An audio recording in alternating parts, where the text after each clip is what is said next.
My son stopped calling around the same time I sold the hardware store. I noticed it the way you notice a draft in an old house. Not all at once. Just a slow chill that settles in before you realize a window's been open for weeks. He used to call every Sunday.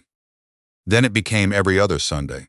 Then it was me calling him, leaving messages that got answered 2-3 days later with texts. Short ones. Busy week, Dad. Talk soon. I told myself it was normal. He had his own life. His wife, their kids, the mortgage on that big place in Oakville. I understood. I'd been busy too once. I retired at 63.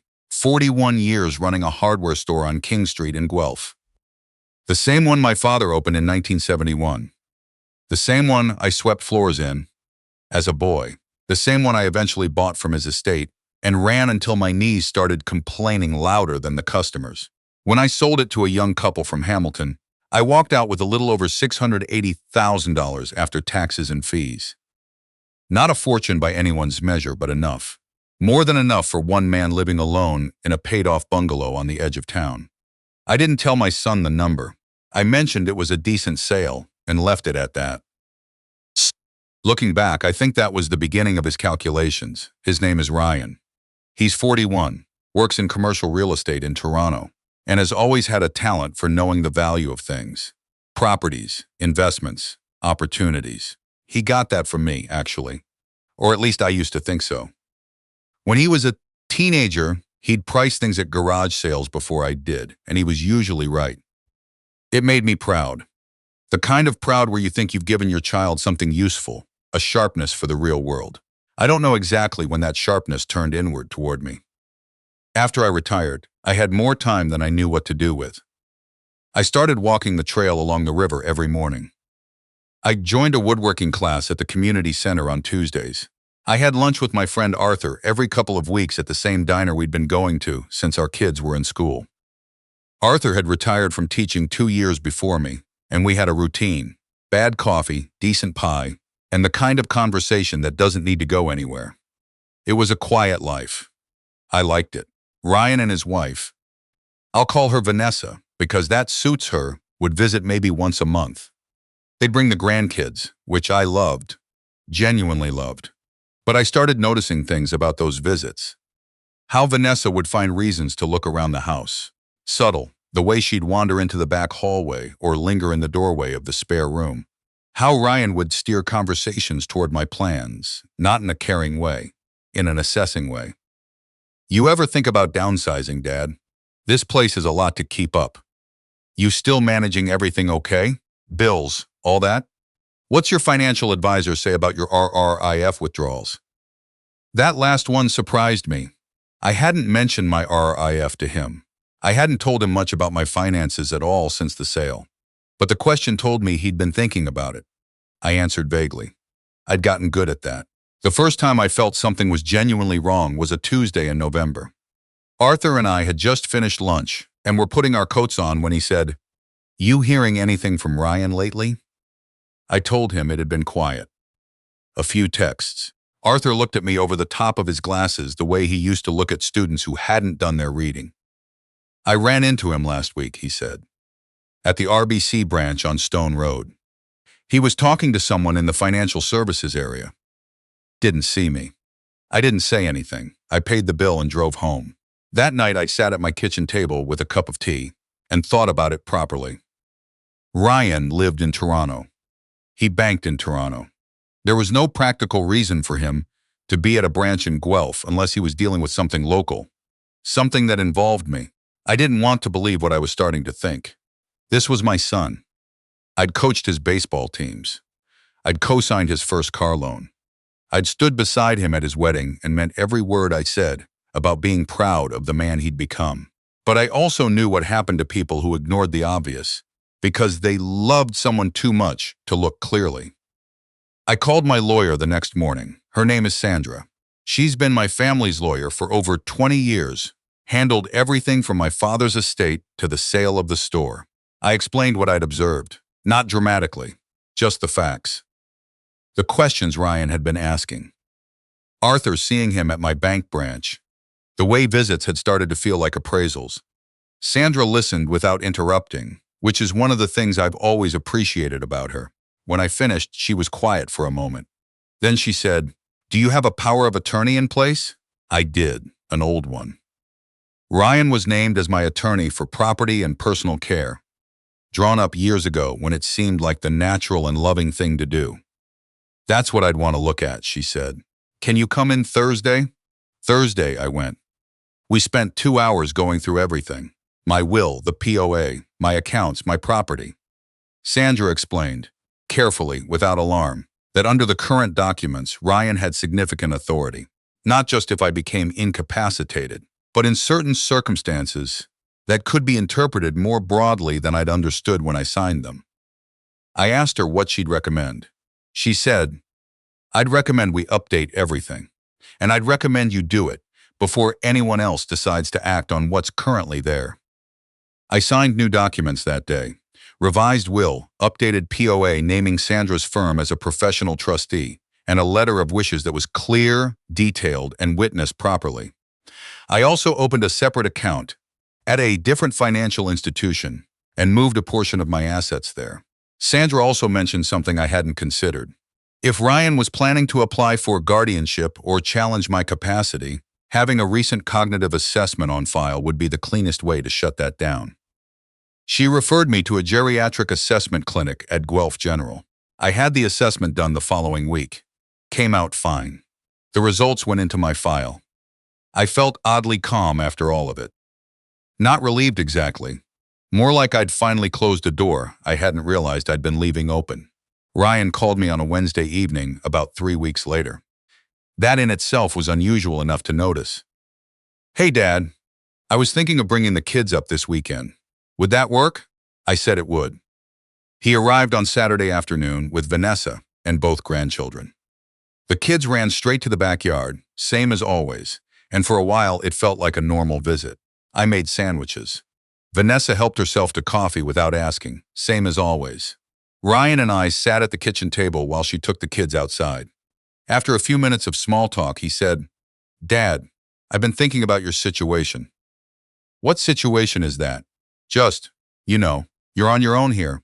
The house is getting older. You've got all this money sitting somewhere and no real plan." He paused. "I've been talking to a financial advisor. On your behalf." I set down my coffee. "On my behalf?" "Yeah, just preliminary. Thinking about the best way to structure things. Protect the assets." "Protect them from what?" He looked a little uncomfortable with that, but only for a moment. "From being eaten up by costs if something happens. Long-term care is expensive. Estate taxes, all of that. It makes sense to start organizing things now, while you're still sharp." "While you're still sharp." I filed that away. "I appreciate the thought," I said, and I kept my voice even. "But I've already handled it." "What do you mean?" "I mean, I've been working with Sandra on everything. Updated the will, updated the POA, the whole thing. It's all sorted." A pause. Vanessa had come back to the kitchen doorway with a glass of water in her hand, watching. Ryan said carefully, "Did you talk to anyone else? A financial planner?" "I did. A few people, actually." Another pause, longer this time. Then he said, "I was hoping we could all sit down together. Me, you, and someone I trust, just to go through everything." "Sure," I said. "We can do that.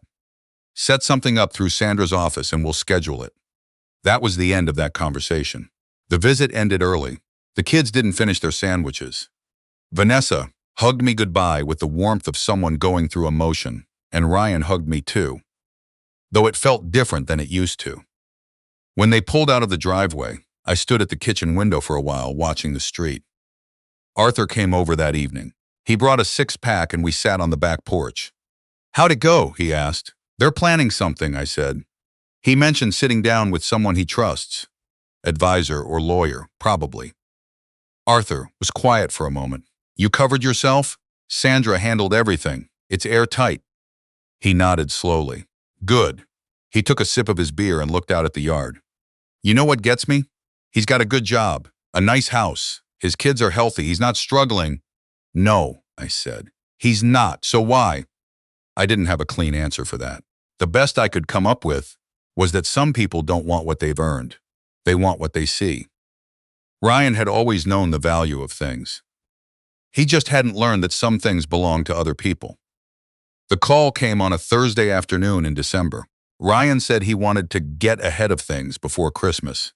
Could he bring someone over on Saturday? Just to go through some paperwork he'd drawn up, nothing complicated. Just some forms to help manage things going forward. I said, "Of course. Come for lunch." I called Sandra that evening. She didn't hesitate. "I'll be there," she said. Saturday was cold and gray, the kind of December day that settles into your bones. I'd shoveled the walk and had soup on the stove by 11. Arthur offered to come too, and I said no. This needed to be clean. At 1 o'clock, Ryan pulled into the driveway. He came to the door alone. Vanessa and the kids hadn't come. Behind him, a man got out of the passenger seat. Mid-40s, good coat, carrying a briefcase. I recognized the type. I let them in. We took off our coats in the front hall. Ryan said, "Dad, this is Kent. He's been helping me think through some options." Kent extended his hand. He had the smooth confidence of someone who did this regularly, moved paperwork into people's lives and walked away before anything got messy. I shook his hand. "Nice place," he said, looking around. I said, "Thank you. Come on in." We walked through to the living room. Ryan stopped in the doorway. Sandra was sitting in the armchair beside the fireplace. Her reading glasses were on, a notepad on her knee. She looked up calmly. Ryan said, "Who's this?" "You know Sandra," I said. "She's been my family's lawyer for 20 years. The color left his face in a way I can only describe as a slow drain. Kent had stopped moving too. He looked at Ryan, then at Sandra, then at the table where she'd arranged several folders with that quiet, professional patience she's always had. Ryan said, "I didn't know you were inviting anyone." "You brought someone," I said. I thought it made sense. There was a long moment. Kent set his briefcase down, not opening it, just setting it down, and looked at Ryan in a way that said he was reassessing the situation. Sandra said pleasantly, "Why don't we all sit down? I've had a chance to look at your father's updated documents. I'm happy to walk through everything." Ryan sat. Kent sat. I sat. What followed wasn't dramatic. No shouting, no accusations, no scene. Sandra is not that kind of lawyer. She simply laid out, clearly and methodically, what I had already done. The updated will, the professional trustee, the new account, the cognitive assessment on file, the letter of wishes. Everything documented, everything witnessed, everything legal. Kent flipped through his documents once, then didn't open them again. When Sandra finished, she folded her hands and said, "Is there anything you'd like to address?" Ryan didn't say much. He looked at me once, not with anger, which I might have expected, but with something more complicated, something I recognized as the look of someone recalculating. He said, "I was just trying to help, Dad." I said, "I know." I didn't say anything else. There wasn't anything else that needed to be said in that room. Kent left first. He shook my hand again at the door, with the professional politeness of someone who has learned to exit gracefully from situations that haven't gone as planned.